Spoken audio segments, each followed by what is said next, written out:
L'objectif de fond, c'est de sensibiliser le public à l'environnement marin, à sa fragilité. On protège ce qu'on aime, comme on dit, et l'idée c'est vraiment de faire connaître la mer, les espèces, et de pouvoir attirer le maximum d'engouement autour de la protection de ces espèces.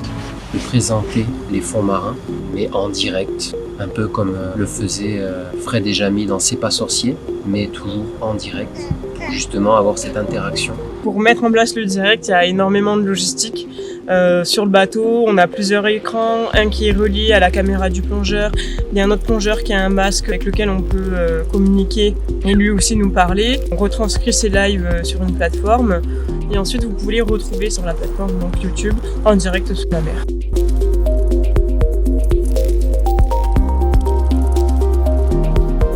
Alors, la température de l'eau, on est à 9 degrés.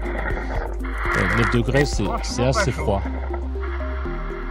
J'ai beaucoup de monde dans ma famille, dans mon entourage qui soit ne peuvent pas mettre la tête sous l'eau par des soucis d'oreille, soit par des soucis de mobilité. Je voulais absolument pouvoir partager ça avec eux et leur faire vivre ce que moi je vois avec mes yeux. Je voudrais que depuis leur canapé, ils puissent vivre la même chose. T'as un équipement particulier pour plonger en eau froide? J'ai une combinaison 100% étanche qu'on peut gonfler par ici.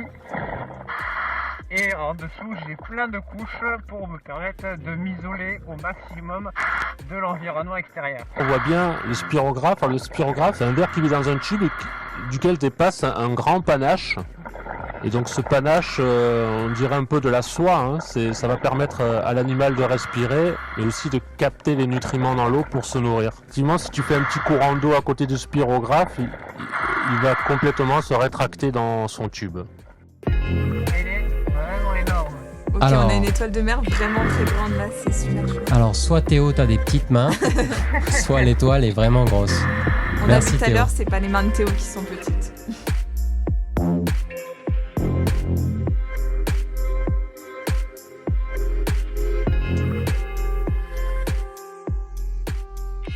Est-ce que Vincent ou Théo, vous arrivez à estimer la taille de cette sèche? Le grand public qui est derrière son ordinateur peut avoir une interaction avec le plongeur qui lui est sous l'eau. Personne peut nous envoyer des questions et nous on y répond pendant le live. Et comme ça il y a vraiment une communication.